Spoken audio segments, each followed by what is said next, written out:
was unpleasant. Particularly slurping, I think. That They just relax some people, but they have the freak you out. opposite effect on me. Hello, YouTube. We're trying this again. Sorry. Greetings. This microphone kind of smells weird. You just got it. Give it time. Give it time to what? To I don't know. It doesn't. Before it smells weird. It doesn't smell like Before it starts to. I can't identify the smell, and that's what's bothering me because I know the smell. Is it a chemical smell? It From the is. newness of it. It's got that new mic smell. Hello, Facebook. Can you hear us? Can you see us? It's everything you ever wanted. I see you. I see you. I see you, grandfather. I can't. It's gonna bother me that I know. It's like a smell that I know. Smell it. Smells like plastic.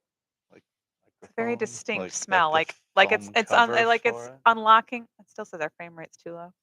It's Well, unlocking stop a it. it's unlocking a core memory for me that I can't quite pinpoint. I don't know. Okay, I smelled it at some other point in childhood or something, and Was it opening a Barbie package? maybe I wasn't huge into Barbies. My sister was. Well, If you want to unpack, apparently if you want to unpack a that. lot of people are in the world today. Yeah, I can't decide if I'm going to see that movie or not. But I played with Barbies a lot. did you? G.I. Joe had to rescue somebody. Truth. Hi everyone. Let us know if you can see us and hear us I because also we're. had a Lone Ranger in Tonto.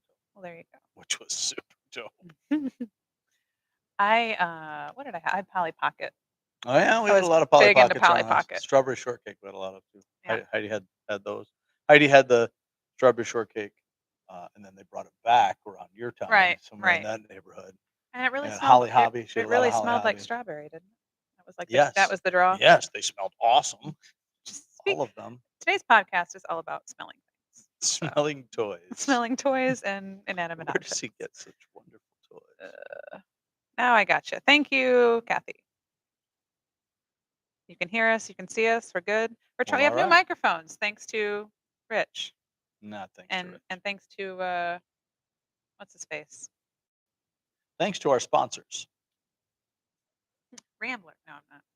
Oh, please sponsor us, Rambler. Send me free drinks. There's the mug. Send me free bevs. We're our own sponsor. No, thanks to what's his face? Amazon guy. Jeff Bezos. Bezos. All these bigwigs have Z's in their names. Mark Zuckerberg, Jeff Bezos. Z's a good letter. I guess if you want to be successful, have a Z in your name. Today's show is sponsored by the letter Z. You got a Z in your name. And the so do I. 1, 2, 3, I just realized that I had a Z in my last name. Yes, you do. We are all the big wigs. All the big wigs. I need a wig. Successful people. Please don't ever wear a wig. I think next Prime Day, I'll get you a wig. I'm gonna get a Captain Kangaroo wig. Oh, there you go. You should get a Flock of Seagulls wig. Get the mustache and all that.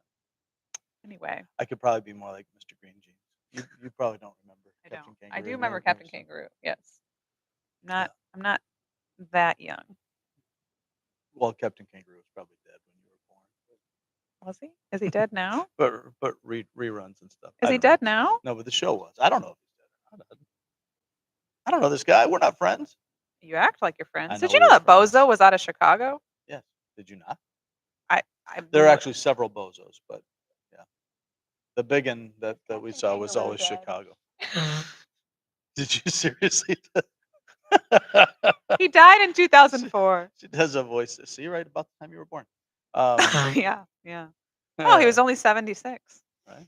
Not that old. Anyway. Yeah. My Google search history is a mess. Anyway. Good times. Are we doing a podcast what? today, or are we I'm just so fascinated by these microphones. I'm just concerned I'm going to dump my coffee or some other. Yeah, we have more electronics to worry about now. So anyway, and I was chasing horses this morning. I didn't get coffee yet, so this is chasing horses. That's a country song. I was going to wear my. Well, I wasn't going to. Just making that up. I was going to wear my "Sorry I'm Late, the Cows Were Out" shirt. Come here for truth. So. We're moving eventually toward the truth section of the right. This is the lie section at the beginning. We're getting there, so have to pay extra. Weed through the lie. Put your hands on the radio. What am I doing? Anyway, it's Thursday. How many people can we offend before we start? Who have we offended? Cows, maybe. Captain Kangaroo, but he's dead. Yeah. So. Those who enjoy televangelist radio broadcasts. What was the guy? Now I'll offend someone because I'm going to use a racial profiling. Well, all right. Good job, Stacy.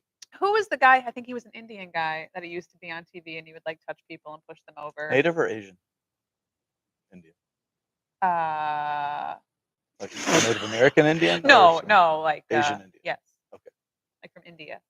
Okay, so now what was your question? He was like a televangelist, and he was like a huge thing on TV. I remember, and he would just like push people over. And Benny Hinn. He was maybe, he was Israeli though. Okay. See, this is what I'm saying. I'm going to offend people. I'm pretty sure he was Israeli. That's offensive to some people. I didn't mean to offend anybody. Yeah, well. I've lived in a small Midwestern town my whole life, and trying to discern between Polish, Croatian, and Russian. I have zero culture, so don't come for me. Who's German and who's Swedish? I mean, it's tough to sort it out. Right? I found out last year that I'm not. I always thought I was German. I'm Russian, and I'm also super Mexican. Super Mexican. Super Mexican. When I think of Stacy, not just Russian. I think super Mexican. If there's one thing you should know about me, we totally need to get you a costume. Next Halloween, you can go as super Mexican. I would be canceled immediately. But you are Mexican. I know, right? and nobody would know it because I'm pasty white. Yeah. Anyway, let's talk about something legitimate instead of my. I don't know. Don't only address me using the formal Uth dead. I just don't even know.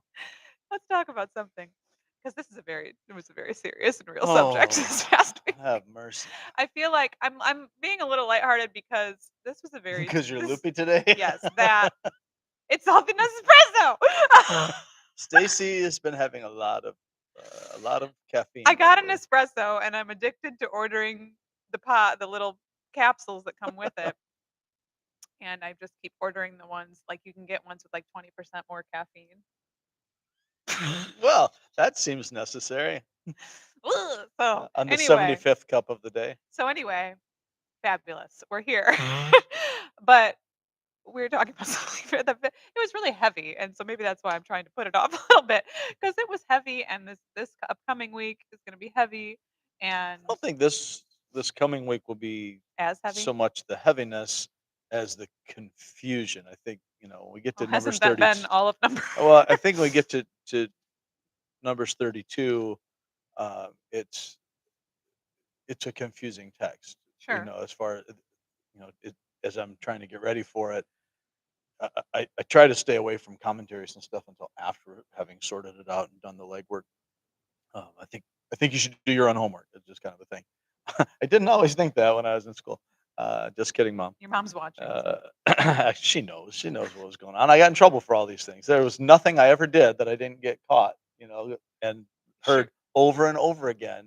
Be sure your sin will find you out. Right. So that's next week's. Someone should write a song about that. Yeah. We'll get to that for next week. But for this past week, which feels VBS has me feeling like this was like 3 weeks ago that we did this. But when people hear words like God's vengeance and whatever, it's not. We very much like to think of the gospel and the pleasantries, I guess, for lack of a better word, of the Bible. And so when we get into these Old Testament chapters that talk about things like wrath and vengeance and whatever, it's not easy to hear always. Yeah, humans are not great with balance, right, to begin with, and so we've seen we're also not great with logic. We like to think of ourselves as logical and rational, but we tend to be the opposite. And so, throughout the ages, we've seen the wild imbalance, and we've talked so many times about how the devil loves to keep us on this pendulum swinging from one extreme to the other. And so how many people grew up with an image of God that was only wrathful all the time, and this constant that fire and brimstone. And so then the pendulum swings the other way, and the backlash against that to God is only happy and jovial, and it's all good and all merciful and all that kind of stuff. And then we swing, we don't like the suffering parts. Then we swing to the, earthly prosperity as the center of everything, and it becomes very human-centered. But I feel like in the last 50 plus years, with gasp. So we're not wasting a lot of time on our actual podcast. So there you go. When we get to this, I'm so sorry. Slight delay. Okay, All right, we're live. so now we're actually doing a Right. thing. So We were doing a thing before, our Facebook and YouTube audiences get a little extra. which is Sorry. probably bigger than our audio Right. podcast audience. So Anyway, we're in Numbers 31. so as we're talking about God's wrath and the fact that we don't like hearing about it, we don't like talking about it. When I especially in a story that's kind of harsh, graphic isn't really the word because it doesn't go into detail about how they were killed and so on. Um, but but it's a harsh story. Facts. There is a this is carrying out the Lord's vengeance without mercy, Mhm. and specifically that the idea of human mercy in this being contrary to God's will, which is totally not what we normally would think about, is really central to understanding this chapter. And so as we're working through it, um, we don't like to talk about the angry God. In fact, some folks have even tried to portray a shift or a change that Jesus is the kind New Testament Right. merciful God, and the Old Testament God the Father, Yahweh. That's the angry God, and like it's two different people. But you can see how people would say that. I mean, you think about things like the flood and I can whatever. see And that only in as much as we only read the parts of the Bible right. we like. Right. Because if you actually read the New Testament, Jesus is bringing down curses and wrath Right. all the time. And he's actually saying, you all don't get it. You're in worse shape than you thought. The Sermon on the Mount, people love to talk about the Sermon on the Mount. Great teaching, all that. What Jesus is saying is, however good you thought you were, you're not.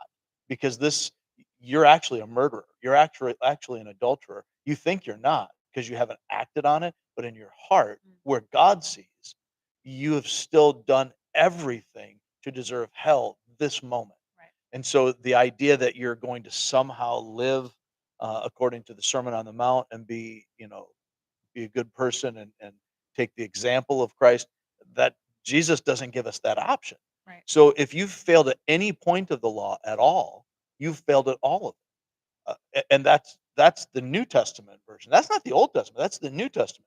Jesus talks more about hell than he talks about most things, right? It's a pretty regular thing. And it's not, Jesus is nice and then Paul brings in this mean stuff. No, it's throughout the Gospels. You see Jesus saying it. You see the um, the writers of the epistles explaining it. And then you look at the Old Testament, and we see pictures like this. But then we also see, say Lamentations 3, where Jeremiah is dealing with all of the junk that has come on Israel because of their sin, as God has punished them. And he says, "Man, I'm overwhelmed by all this." But then I remember this: your compassions are never failing. Your Mm. your faithfulness is great. You know, and because you are not a changeable God, we're not consumed. And so I put my hope in that. David regularly sees that when he confesses his sin, he falls on God's mercy over and over. The picture of God's mercy is in the Old Testament. Uh, Micah 6:8. What does the Lord require of you but to walk justly and to love mercy? So this picture of this dichotomous God who is one way in the Old Testament and another way in the New Testament, it doesn't wash. Right. We have to, if we're reading the whole Bible, then we see a picture of a whole God, and not just a whole God, but a holy God. And so as we're dealing with this picture here in uh, chapter 31, it's in the context of what happened back in chapter 25. And Right. so if folks were with us and um, A year ago. not quite a year ago, although it does feel like it if you wrote a song for this chapter a A year year ago, ago. anticipating us being here. I thought Um, it'd be like, right? Yeah, no. You've been around long I enough know. to have I don't known know what better I than thought. that. I've known you So, longer than that. because we're going to preach the whole word, we're going to preach all of it, every verse as we go through. So, as we're looking at this, uh, you remember when the king of Moab wanted to come against Israel. He saw what Right. they did to the Right. Amorites. He was afraid, and so he hires Balaam, this you know pagan prophet for hire, to come in and put a curse on them. And through a pretty wild series of events, God uh, speaks through this, gives a true word through a false prophet to a rebellious pagan king. Mhm. And um, speaks blessing unto Israel. So then, since that doesn't work, what ends up happening, and we're not told how it happens yet in 25. We get that here, and then we get it again in Deuteronomy. What happens then is Balaam, unable to curse them, still wanting to curry the favor and the pay from the king of Moab, then advises them to seduce the men of Israel away from God through immorality and idolatry. So they send the women of Midian, which is either attached to or allied with Moab, one way or another. These the Midianites are actually descendants of Abraham. All of these folks are also descendants of Abraham. Father Abraham, I don't know if you know this, had many sons, and Many so sons had Father Abraham. indeed, I'm one of them. So are you. Let's just praise the Lord. So as as we see the Midianites come onto the scene, they are descendants of Abraham through his next wife Keturah after Sarah died. So here you've got children of Abraham fighting children of Abraham with children of Abraham, and the advice that Balaam then gives to them is we can't have a frontal assault. We can't you know spiritually curse them.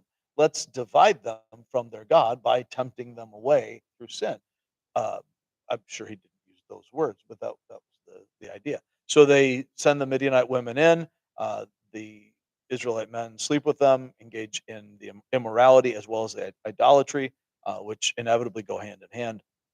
So now, fast forward to chapter 31, and some things have happened. God dealt with that situation. He's getting them ready to go into the promised land. And before that happens, before Moses leaves the scene, uh, you could say he's tying this in a bow. He's kind of wrapping this up. So while You said it was like his last big yeah, mission of sorts. right. So where Moses is not going to be able to finish the journey into the promised land, he's going to get to see it. It appears that the Lord doesn't want Moses to have unfinished business Mm. here. Uh, that I don't want to over speculate on God's motives. The Lord has a million motives at once that I can't Sure, even begin sure. to fathom. But that seems pretty evident as we look at it that this is allowing Moses to kind of clean up the mess from chapter 25.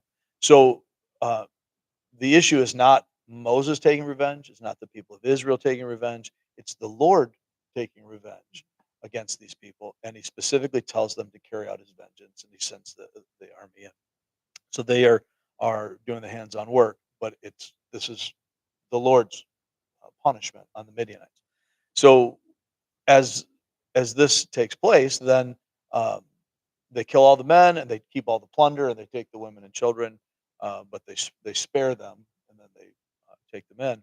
And Moses, as God's representative, speaking on God's behalf, is angry and condemns this action, which sounds like mercy, or at the it could be greed. We're going to kill the men and then take the stuff and take the Right. women.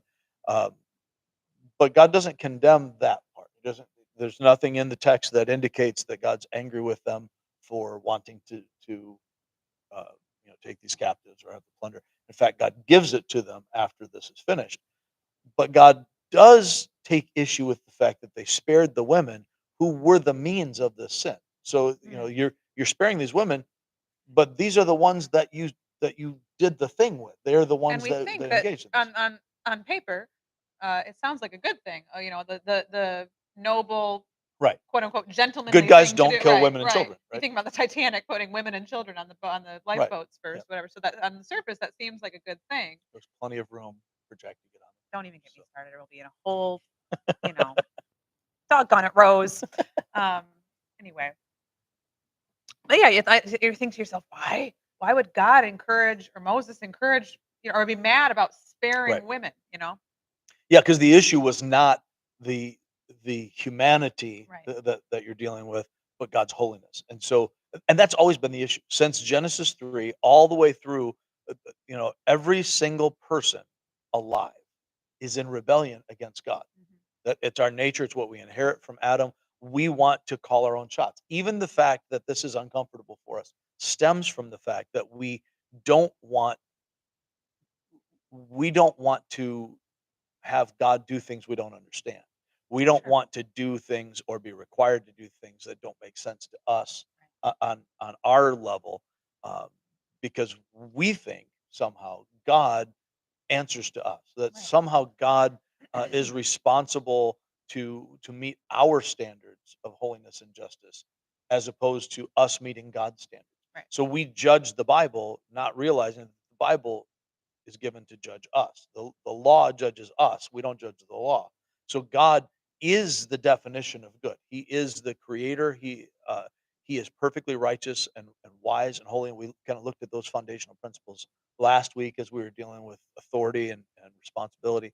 Uh, and so now when we wrestle with the wrath of God, we we need to get out of our own framework again and start to look at it from his perspective. What is at stake here? And ultimately, I heard somebody talking about this. I think it was on the Bible Talk podcast with Sam Amati and I can't remember the rest of the guys right off the top of my head. Anyway, as they were talking about it, I think it was them pointing out that all of these people were going to die anyway. Mhm. Yeah, So true. when God executes his justice and ends the human life, a couple of things are true. He's the giver of that life. He alone has authority to take it. He requires he requires execution in various settings as an act of justice to deal with the unholiness of humanity. And on top of that, all God is doing is changing the time.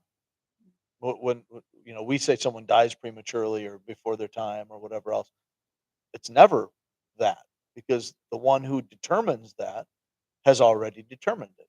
So, excuse me, as the Lord um, is bringing about this act here, He's bringing them to an end that was going to be their end one way or another. Just Sure. like Yeah. Moses is going to die on the mountain, the difference is how do you die? Do you die with honor? Do you die without honor? Moses is going to die on the mountain with honor earlier than what he needed to if he had lived in obedience back in chapter 20. Right. But God's not rejecting him, and so he will be honored, and that's why we still look at Moses the way we do today. These people, their wickedness was not it was not first and foremost against the people of Israel, but against Israel's God through the people of Israel. So the attack, when you attack God's people, you're attacking God. When you're seducing God's people, you're seducing God. This is why when Jesus said, whoever leads one of these little ones astray, not specifically he's talking about children, but really talking about these little believers, these who follow me. Uh, Whoever leads one of these astray would be better off having a millstone tied around their neck and tossed into the sea. God does not let you get away with harming his children, period. Do- So, and we see this. I don't know, I know you didn't, and I don't recommend it for you right now, but um, I hope a lot of people have seen The Sound of Freedom, which is a wonderfully done movie. Wait, Not, why don't you recommend it for me? I'll tell you Oh, later. okay. Yeah. I Uh, think I'm uh, um, Anyhow, as we're, No, I've heard it's wonderful it's really well done. It's not and a really hard to watch. Yeah, it's not a popcorn and good Right. times movie. Right. It's a little like The Passion of the Christ, not graphic like that. Praise the Lord. But the importance of it, of the message that God's children are not for sale, Mm. is pretty significant. So the the picture that we're seeing uh, uh, here in this particular chapter is God saying his children are not for sale. Mm. No one gets away with anything. And we saw this, we saw this developed as we go along, that this is, and we'll see it again, the Lord's been stacking principles here over the last several chapters that'll build up to what we see in 32 and as we go forward.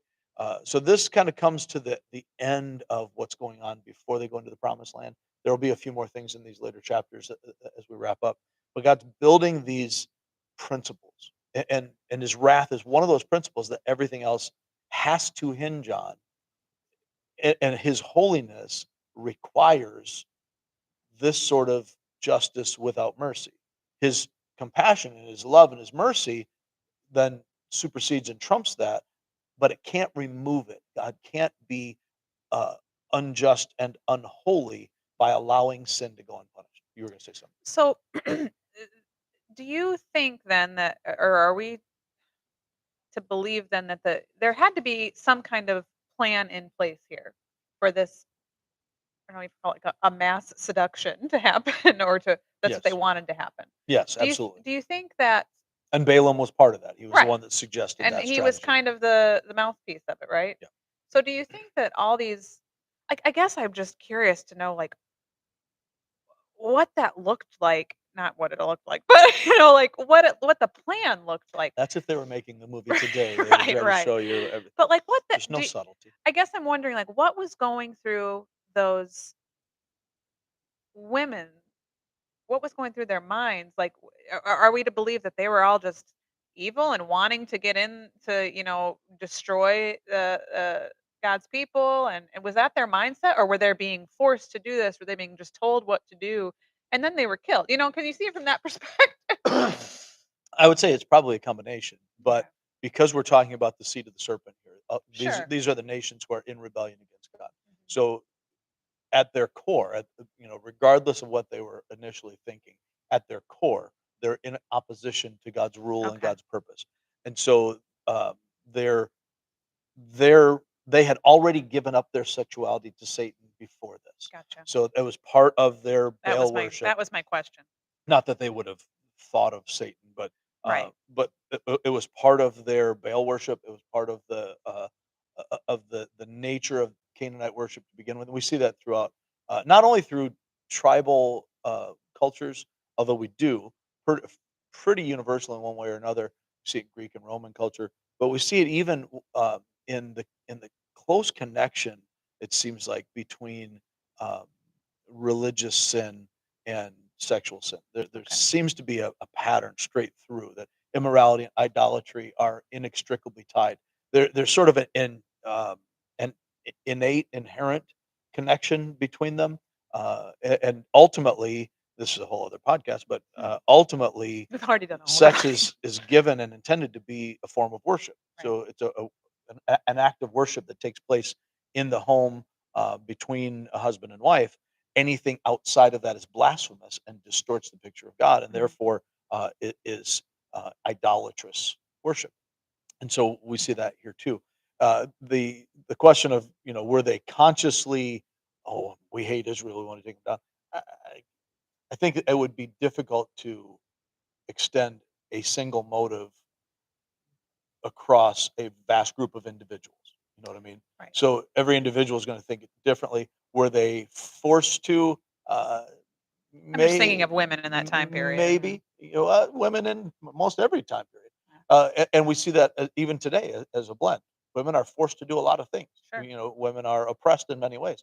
Women also are oppressors in many ways. I just saw a statistic recently that like it was it was either just above or just below 50% of known um, what's the I don't know what the word is, people that run sex trafficking rings, Mm. like half of them are women that are not people that are the low rungs, but the people running it, the people 'Cause women are instigating smart, it. and So it can be scary smart. and evil, Yeah. just same as men. The reality is we're different, but we're all evil, and so when we see Mm. again going back to the That's gross. big picture concept, we don't want to talk about God's wrath. Well, then we can't talk about the gospel. Right. Because what is the gospel? Well, you wouldn't need Jesus if it Right. wasn't I for mean, God's wrath. the whole nature of the gospel is that we are saved from God's righteous wrath Mhm. because our sin causes us to be objects of wrath. Because we are sinners, we are by nature children of wrath, according to Ephesians 2. Not just Ephesians 2, but clearly spoken there. The reality of God's wrath against all of us is inescapable. Mm. And yet, God, in his mercy, chooses instead to give us a substitute, sends his son Jesus to take that wrath. The one who knew no sin became sin for us that we might become the righteousness of God. So all of us have fallen short of God's glory. And because we fall short of God's glory, we deserve his wrath. But God sent Jesus to be a substitutionary atonement, a sacrifice of atonement in our place to propitiate, or in other words, to appease God's righteous wrath. That's the nature of the gospel. So we can't talk about the good news and the gospel of Jesus Christ and God's mercy toward us.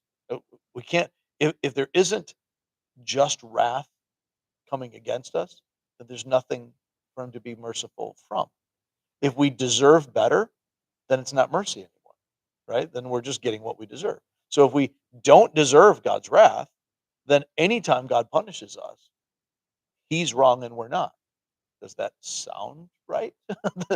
Does that sound biblical on, But a on lot of any people level? think that, I th- would contend that the majority of people think that. there was a I line. think even the majority of people in churches in America today. Well, there was a line from the movie Bruce Almighty where he compared God to a kid with a magnifying glass, Right, burning ants right. and whatever just to see him squirm.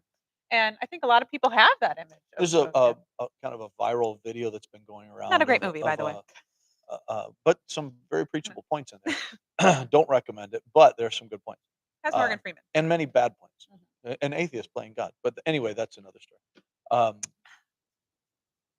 now, there's a viral video that's been going around about a little Billie Eilish looking girl who, is talking about kind of making fun of prayer and stuff. And I Mm, live in the Bible Belt and all this, and it's at the end of basically says God is evil. mhm. If this God that you're praying to is actually evil because you know you think he's helping you with your house or whatever else, while there are children dying and all this kind of stuff.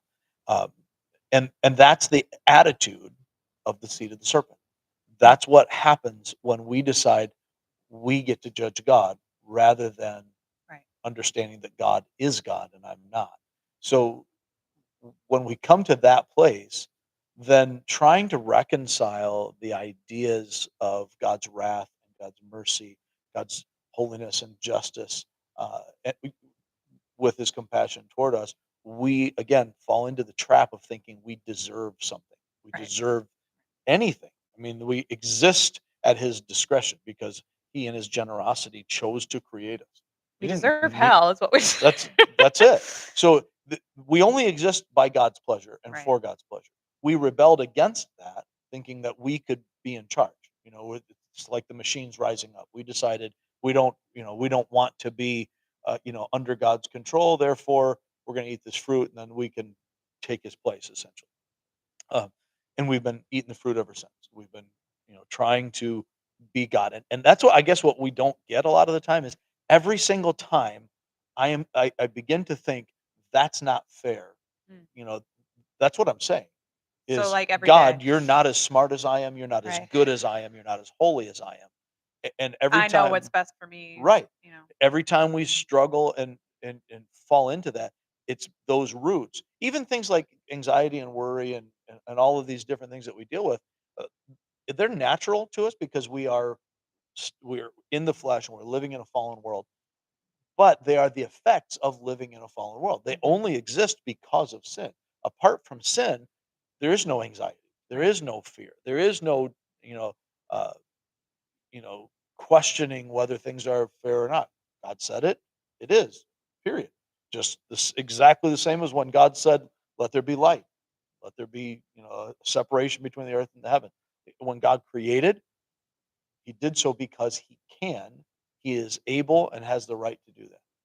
Everything else, every other right, every other rule, every other physical dynamic, spiritual dynamic derives from Him. Period. So good, evil, all of these things derive from his character.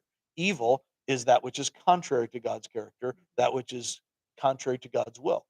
Good, right, wholesome, true things are that which aligns with God's will and with his character. So when we start to look at things and decide, well, God, God's unjust with this or not fair or no, God can't do that. Except for God says, I do that.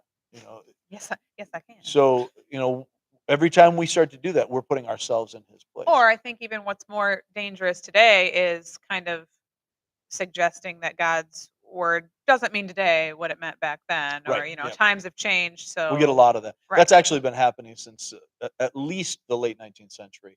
We've seen it in a variety of other pockets, but when the Germans largely. I'll take, my people. Anyway, the higher criticism stuff came Yeah. largely out of Germany at that time. It's interesting to watch how, the Reformation came out of Germany, and then a lot of the garbage that followed that also came out of Germany.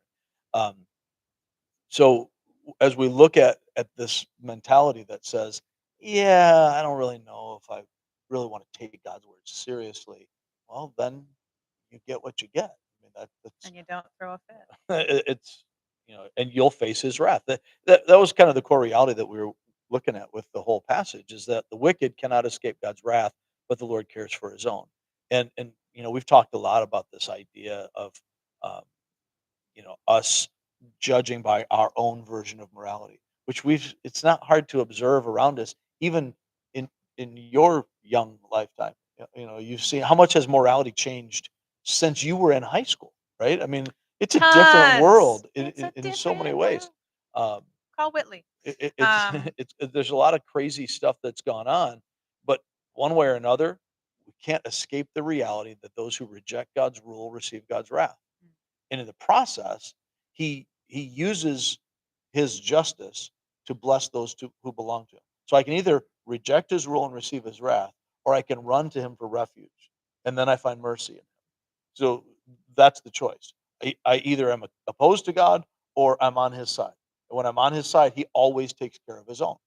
Period. Does it always look the way I want it to? No, but he always does. right. And in the end, in the big picture, God gives us the joy, the safety that is lasting, that goes beyond this moment. We don't really get that when we Mhm. only look through our eyes. Right. And it often feels like you said, in this world that sometimes it feels like there is no justice and there's Right. no, but that's my own judgment wanting to take over everything Well, and that's right. what I think should happen, when I think should happen, et cetera, et cetera. There's so much more to say on this, and even Right. the implications of this chapter. If we're looking at end times things, the spiritual blessings that we have in Christ, uh, because Jesus received the fullness of God's wrath in our place. So if we're in Christ, if we have run to Him for refuge, and we uh, have become God's children by being united with Christ, then in that identity shift, we go from being the seed of the serpent to being united to Jesus, the seed of the woman. Mhm. Now we've gone from being God's enemies to being God's children. It's not really hard to see, even from a human perspective. We treat our enemies different than we treat our children, Right. right? And Sure. rightly so. And so what happens is in Christ's conquering, in his conquering death, conquering sin, we receive the fruit, the benefits of that, as everything that the devil has stolen is recaptured, so to speak, and becomes subjected to God's rule. And it's given, distributed as gifts to his children, much the way we see it unfold in chapter 31 of Numbers, as the the plunder that remains is distributed among the children of God in Israel. So the reality is God's wrath is inescapable. Mm. And nobody gets away with anything. As we'll see this next week. Be sure your sin will find you out. Which that's not good, right? That's not good For for all sure. those of us who are sinners, Right. which is all of us. Right. But if Jesus is the one who takes all that wrath, and he's offering for us to come under, no Rihanna references, please, to come under his umbrella, that Ella, Ella. we can be protected and find shelter in him, Right. then God's wrath, having fallen on him, cannot fall on us. So there's no punishment left for those who belong to Jesus because he's already taken the punishment. There remains discipline as a Sure. father disciplines Sure. his children, but there's no longer any wrath or punishment. That's the good news, which only makes sense in light of the bad news. Right. We will stop there today. I apologize to our Facebook and YouTube viewers for 10 minutes of nonsense before we actually got started. That's what But you pay the big bucks for. right. But thank you guys for listening. You can contact us in all the normal locations on Facebook or YouTube, or we still don't have an email that's working. So, or you can leave a voicemail on using the Anchor app or calling 269-756 RLCC and letting us know how much you like our new setup here. microphones. There you go. Thank you guys for listening. We'll catch you next time. Thanks for hanging in there, Facebook.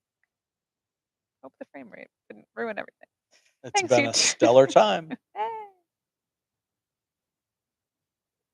All right.